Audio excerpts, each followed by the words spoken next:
I want to show you my favorite place on earth. This is my favorite place on earth!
Hello.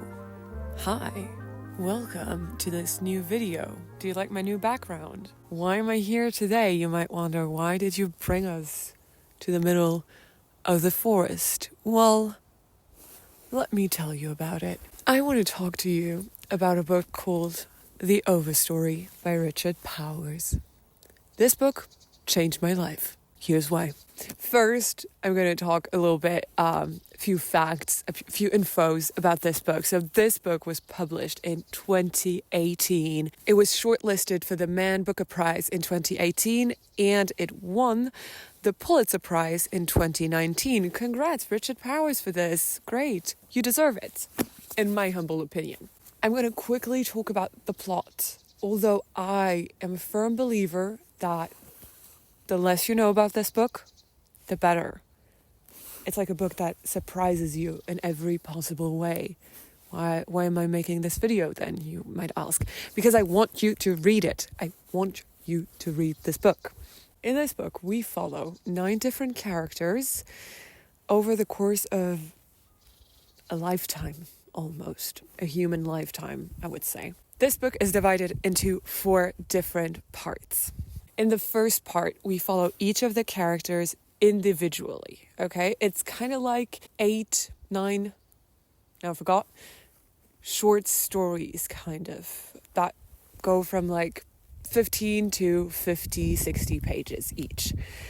And then we have the 3 other parts following where our characters might meet, they might connect, they might not.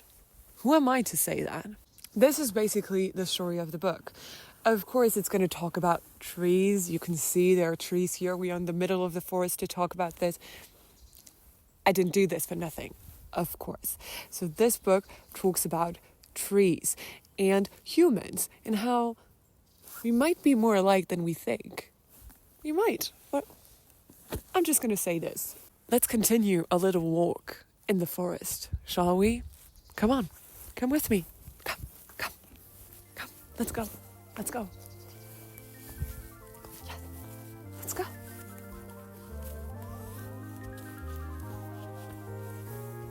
Come on, I said. God, you're slow. I'm not going on a walk with you.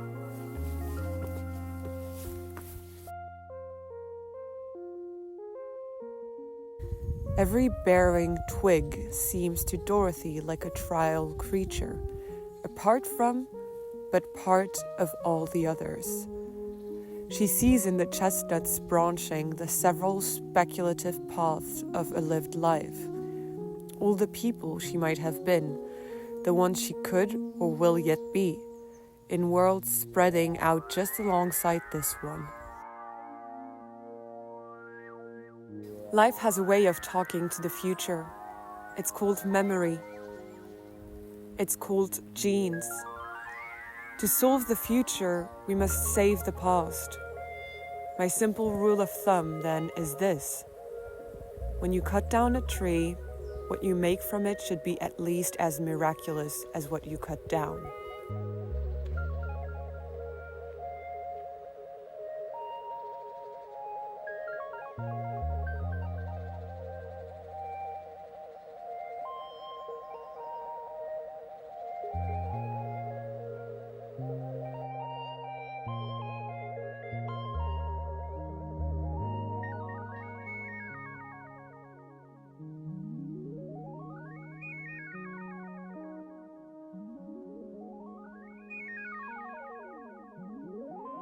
So now that I told you what this book is about, I want to talk for a second about trees and about the ecology, okay? So bear with me for a second. I think this book is a great entry point if you're starting to read about ecology, about saving the planet, what we can do, what we can't do, because it's still a novel, so it's still very entertaining. I'm also fairly new on reading books about the ecology, so this book was really good for that. It makes you see things in such a different light. Like, this book made me see a forest in such a different way than I saw it before. I think it's a very eye-opening book. It's not a necessarily very hopeful book, and you're going to be crushed, and that's fine. It's okay. But I think it's important to hear the facts, to see how the world is going right now. So Patricia Westford, who is one of the characters of this book, is actually based on a real person who's called Susan Simmards. Susan Simmards, let me grab the notes, is a professor of forest ecology at the University of British Columbia. And she is also the author of a book called Finding the Mother Tree. Now, Richard Powers puts a lot of wind. I hope you can still hear me. Hello? Richard Powers puts a lot of information on Susan Simard's real research into this book. And so it's really interesting because you learn a lot about trees, about how they work. And at the same time, you are entertained. It's entertaining. There's drama. There's moments where you're like, what? What is happening? It's crazy. It's brilliant. You should just go and read it. That's all I can say. And now that I'm done talking about trees, I just want to take a minute to just admire this view, right? Can we admire this view? Come on, come closer. Yeah, step right here where I'm standing. See how beautiful it is? We are so lucky that we have trees. We are so damn lucky.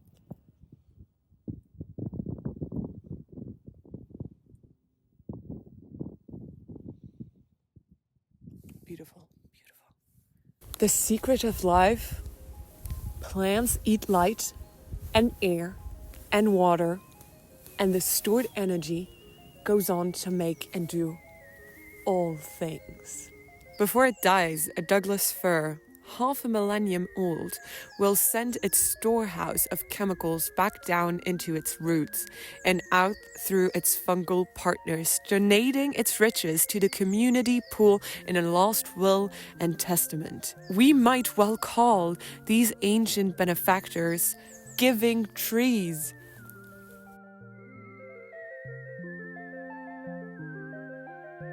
Maybe it's useful to think of forests as enormous, spreading, branching, underground super trees. So cool! He's never really thought about the many miles a tree travels, in smallest cursive increments, each hour of the day, forever in motion, these stationary things.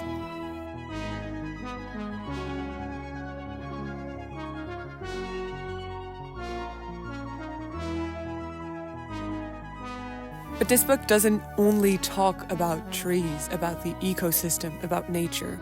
It's also a reflection on human connection, on the way we live together.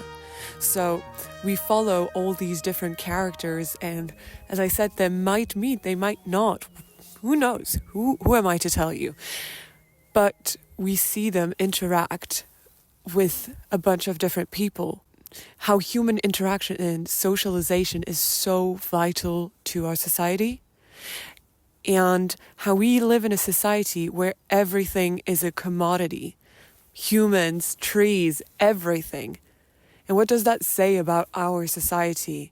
That if you're not useful, that if you are not contributing anything, you're just good to be thrown away.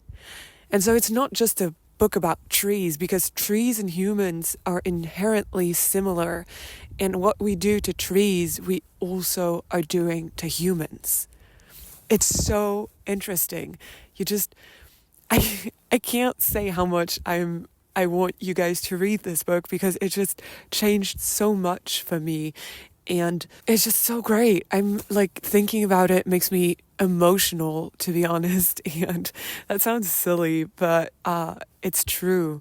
I'm looking at the trees around me, and now I kind of see how we are so alike, how I am part of this system and they are part of it too. So, yeah. Thank you so much for watching this. Yeah, I hope you enjoyed it. See you soon.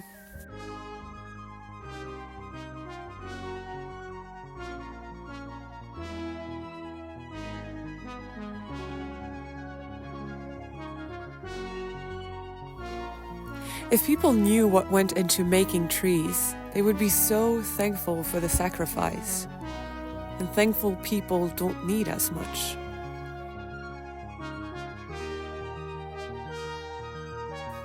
Everything is owned. A 1-year-old knows that.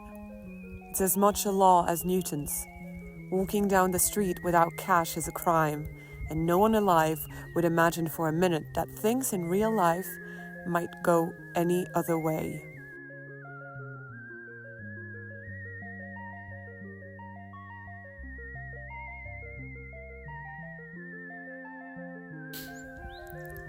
He can read her mind now. So many hours have they passed together in purposeless contemplation, knee to elbow, elbow to knee. Can you feel it lift and disappear?